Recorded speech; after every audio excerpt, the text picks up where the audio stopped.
Toronto Blue Jays have made multiple moves, including one very surprising move surrounding a player that played a big factor into the team last season. We're going to break down those moves and discuss what it means going forward as the offseason gets underway. We also have a major free agency update as Ben Nicholson-Smith dropped a very interesting report surrounding the Toronto Blue Jays plans this offseason. So stay tuned for all that in this episode. But before we get into it, quick reminder to hit the subscribe button. If you're part of the percentage around, subscribe to the channel. Free agency is officially underway. This is the place to be for daily Jays content. We're going to keep you up to date with all the latest news, so make sure to hit that subscribe button. But let's dive into it. A lot of stuff to go over today. And a free agency is officially underway. It started yesterday at 5 p.m. Eastern, and news is starting to roll. Now, again, we're going to keep you up to date with it all. We have multiple articles dropping, and we're going to dive into all those. But what happened first was the Blue Jays made a handful of moves. They made several moves. You can see this here. So we're going to dive into them all, but one of them is going to stand out more than the other. So reinstated Alek Manoah, Jordan Romano, Dalton Varsho, and infielder Will Wagner. They claimed Michael Peterson off of the waivers. Luis Dos Santos claimed off of waivers by the Mets. So Genesis Cabrera clears waivers and elected free agency. Luis Frias is free agent, and Emmanuel Ramirez DFA. So the biggest one here, and there's a couple, is, and we'll start with Genesis Cabrera. So we obviously got him when he was DFA'd by the Cardinals way back, and we got him a couple years ago, and he actually was pretty solid last season for the Toronto Blue Jays. He throws up to 96 miles per hour. He's a very interesting pitcher, but it was intriguing because the Toronto Blue Jays have a very weak bullpen right now. One of the worst, if not the worst, in baseball as it currently stands, and they need to do a complete overhaul if they want to really, stand a chance in the AL East next season. And by cutting, and we'll get into the details in a minute, but they cut Genesis Cabrera, and there's a few reasons for that, and we'll dive into some of the other ones after. But the biggest reason they did that was, obviously, for one, you're saving the money. They don't want to pay him the 2.5 or 3.5 million that he would have earned. But the bigger reason is that they're really wanting to do a full-on overhaul. And as you look at their current payroll, you can see things. As things stand, Fangraph roster resource projected Blue Jays at a CBT payroll of $211 million with $115 million in guarantees. That would give Ross Atkins $20 to $25 million to work with this offseason if that estimate is accurate, which might help explain the Blue Jays' decision to put Genesis Cabrera, who's projected to earn $2.5 million in arbitration, on waivers, with the lefty electing free agency. But there was some people saying that this doesn't really makes sense. Jays opened last year with a higher payroll, and they finished because they traded everybody. They got under the CBT because it made sense to. They opened closer to 250. So I do think they're going to end up spending more. I don't think this is fully accurate. But what I do know is that, the Genesis Cabrera move does make some sense. And there was a lot of outrage on Twitter, on Reddit, all these, just a lot of outrage in general surrounding this move. Mainly because you think, hey, this bullpen was already bad. You got rid of one of our better relievers in Genesis Cabrera. He was a lefty. He had electric stuff. He had some great couple of solid seasons. I wouldn't say great, but a couple of solid seasons with the Toronto Blue Jays. So you're thinking, hey, why would they get rid of him? Why would they, let him go?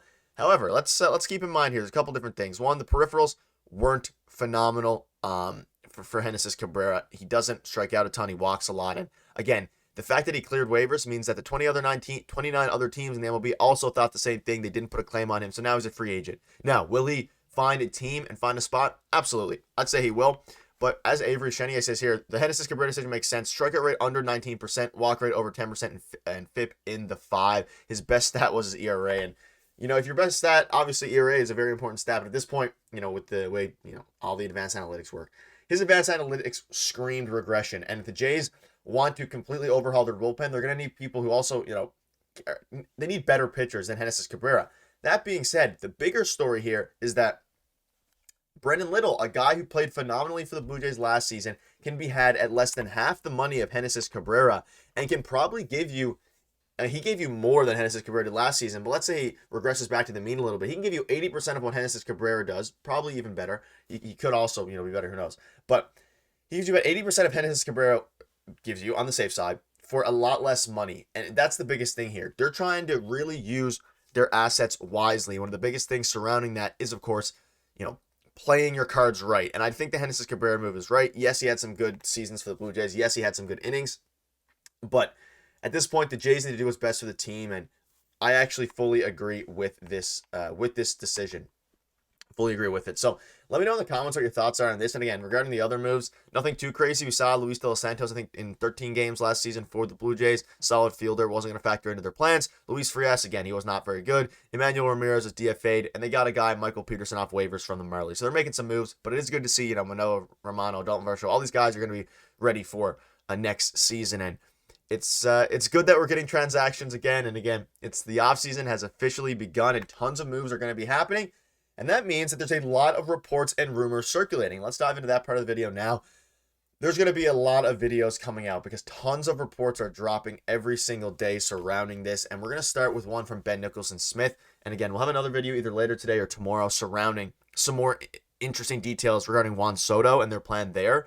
But a report dropped from Ben Nicholson-Smith saying, for one, they're going to be involved in the market for starting pitching, not just relievers. And if they sign an established starter, Kikuchi, for the sake of argument, they could move Yariel to the bullpen. So it was a pretty interesting update, and there's a lot more updates to go over. But basically, the Jays' current plan, from what we can tell from these reporters, is that their offseason plan is to prioritize and not limit themselves. They're going to be going for all kinds of pitching. Now, whether that's bullpen pitching, whether that's starting pitching.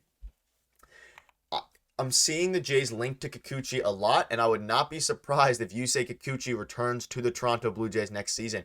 I know when they made the trade for Jake Bloss, Joey LaPerfido, and Will Wagner for Kikuchi to the Houston Astros, people were saying, hey, this was his fleece, and it still was. But if they can get Kikuchi back, it would make a lot of sense. We can see here they're involved in the market for starting pitching. So that's a pretty big update. We knew they were going to be involved in the bullpen market. We didn't know exactly what their starting market, their market for starting pitching was going to be, but you can look here, while the bullpen struggled the most, posting an ERA, a league ERA worse of 4.82, the Blue Jays are also expected to pursue starting pitching. So they're not limiting bullpen arms. They're definitely going to be doing a complete overhaul, and that's kind of shown by the fact that they DFA'd or released Genesis Cabrera.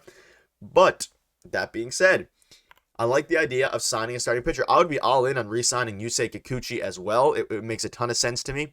But I think what's interesting going forward now is how they actually do this. And you see this here. In theory, it would be one way to upgrade their rotation of bullpen at once. So I think what they see is getting another solid starting pitcher to pair with Kevin Gausman, Chris Bassett, José Berríos, and I guess whoever your fifth starter is, whether that's Bowden Francis, whether that's Yariel Rodriguez. Alek Manoah probably has the best chance to actually be that guy. But by doing that, you're putting, let's say Manoah, we can put in for the sake of argument, Alek Manoah is your fourth starter, and you sign a guy like Kikuchi who slides in. So now you have your 5 starters. That moves Yariel Rodriguez to the bullpen, which immediately gives you a weapon that can go 2 to 3 or more innings out of the bullpen and be very elite at it. So with the moves they make, they kind of have, because you have the luxury of Yariel Rodriguez signed that 4-year deal. Great signing, by the way. You have some interesting ways to go about it here. And I do think they're going to be active in the free agency market. I think they're going to be looking to sign a starting pitcher of Yusei Kikuchi's caliber.